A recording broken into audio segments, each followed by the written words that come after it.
What's up, Internet? My name is Matt, and this is the Year of the Kilt, and it's week 40, and this week we finally get to talk about wedding stuff.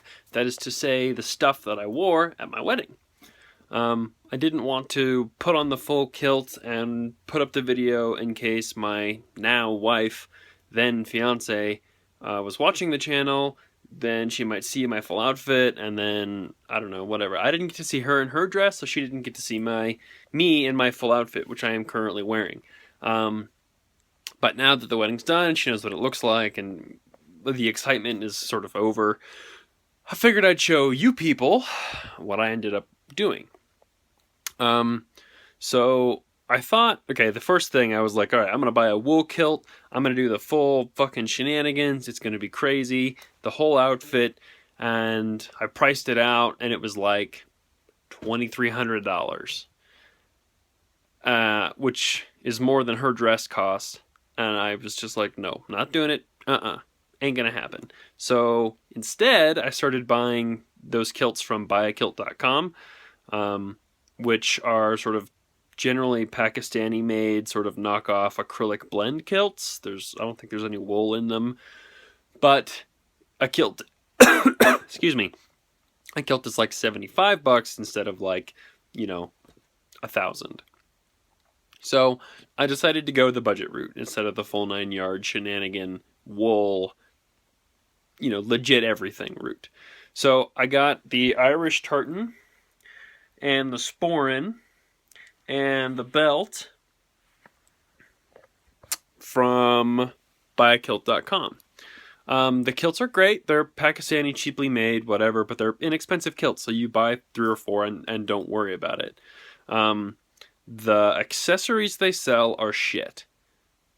I'm sorry, there's no way around it. I've had kilt belts, kilt pins, skein doos, fly plaid brooches. Everything that I've bought from them that's an accessory has died. Like, all of it. And sometimes they last 3 or 4 uses and before they explode. And sometimes you only put them on once and then they're done. So don't buy the accessories from them, with the possible exception of sporrans. These are their sort of fancy dress sporrans. They've got the danglies. They're super chromy, fake. The interior is cardboard, but it's coated with fake leather. They're fine. They're not nice. They're not real, but they're fine.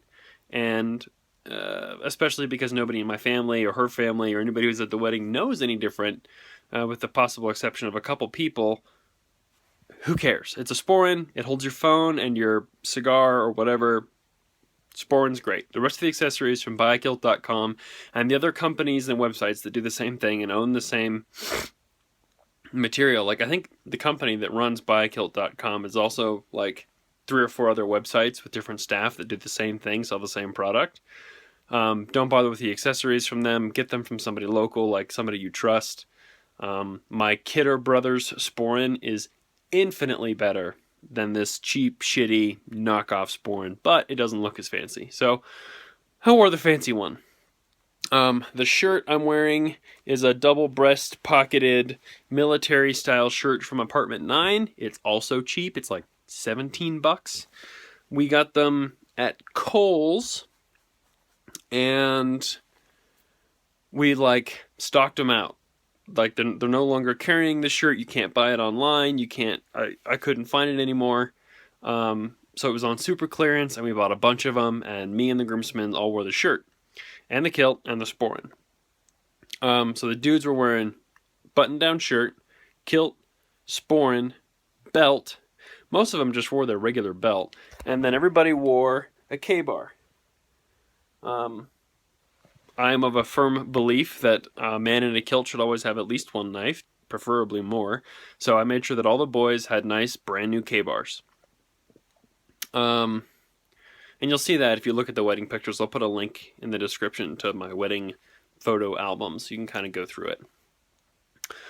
In addition to that, I'm wearing a vest. I got this vest, sort of wool. It's my nice, sort of fancy vest. I got it at a thrift shop, Savers, I think, or Goodwill maybe. One of several vests that I've purchased at thrift shops over the years, and one that still fits and looks good and whatever. Then I have a fly plaid here, which is a matching tartan. It actually doesn't match.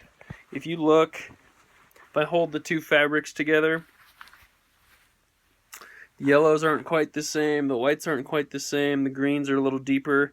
They don't really match. They almost match, and it's close enough for me. Like, again, it's not really about me on the wedding day, it's about her. So if I can pull off something like looking good while being in a kilt, I'm happy.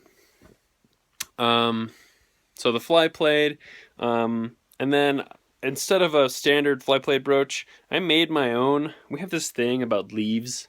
I don't know, like a theme or whatever. Leaves is kind of a gig for us, specifically in our jewelry.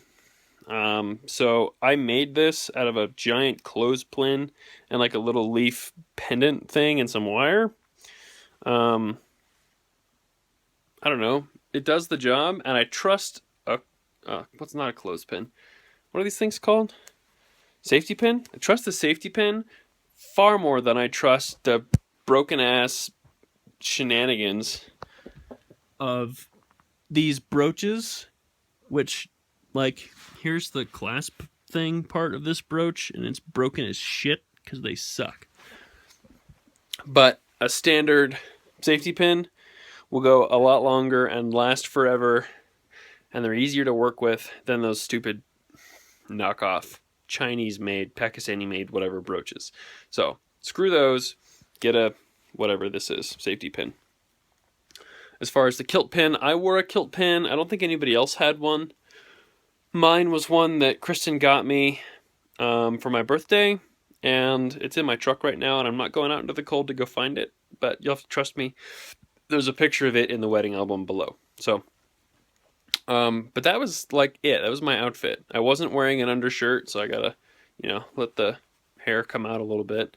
I wasn't wearing any other jewelry or watches. I wore a pocket watch that she bought me years and years ago. And I did wear my sleeves rolled up so I could show off my ink. Because what's the point in having it if you're not going to show it off? But yeah, I bought everything either at a thrift store. The shirts were from Kohls. And then everything else was from buykilt.com. I think my total kilt outfit budget was like $300 including shipping. And the most expensive part of that was actually the fly plaid. It's expensive. This is like the real tartan, the real deal, and this is like the cheap knockoff whatever. So the fly plaid actually cost more than the kilt. If I had to do it again, I might have just bought another kilt and sacrificed it and saved $50. Buy the kilt, cut it up, get rid of the pleats. That way you have a bunch of fabric and make your own fly plaid. To each their own. I'm a huge fan of the fly plaid. I like it. It's like wearing a cape. I like the feel. I like the dressiness. I just like it. I like it. A lot of people don't. A lot of people think it's too formal or too antiquated or too stupid or too whatever. Screw them. I'm going to do what I want, especially on my wedding. Boom! So, anyway, I'm all about the fly plaid.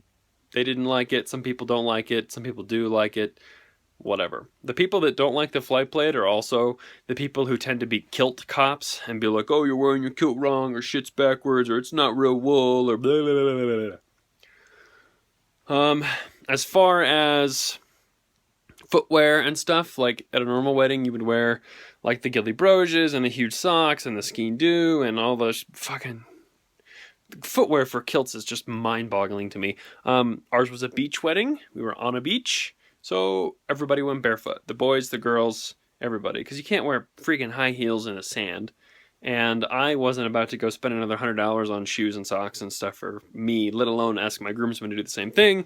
So, barefoot. Which, personally, I kind of like. I like the look. I like the feel. I like being able to kind of squish the sand between my toes and whatever. So, that was the whole thing. And if I had to do it all again, I would do it the same. Like now I've got this $75 kilt that I can wear every day. It's a nice green plaid, which is very different from what I usually wear instead of the blue stuff. They're super adjustable, so it's not like one size only. You've got, where's the damn, these these straps, like I'm all the way at the inside of the kilt right now, and I barely fit. But the outside is like it's like 3 inches. I can afford to gain like 15 pounds and still wear this kilt every day. Not that I'm planning on doing that. I've made some progress. I don't quite fit in this vest the way that I did the day that I got married.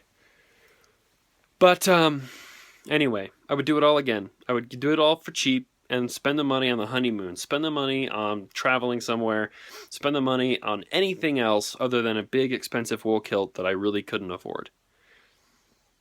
So, that's the wedding shenanigans. I don't have an update on switching gears.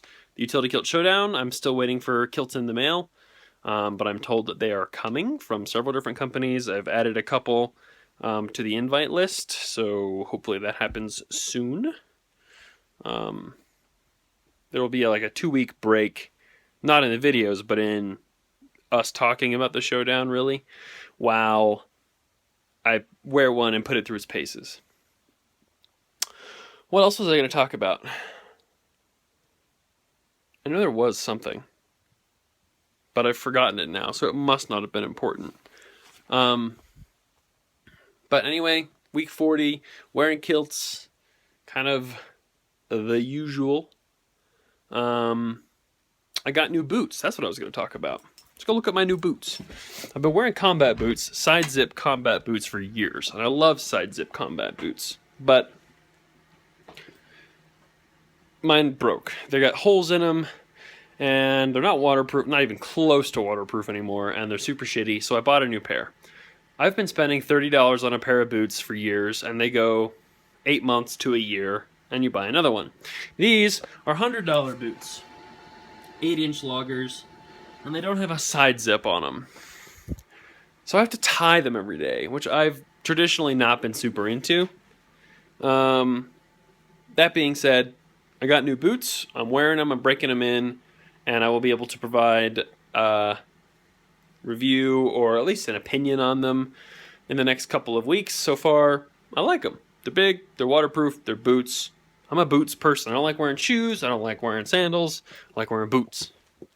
I like wearing sandals at the beach. So yeah, longer than usual video today, but now you know what I wore to my wedding, and now you know about my new boots, and we will see you next week, hopefully with an update on Utility Kilt Showdown stuff. Alright, see ya.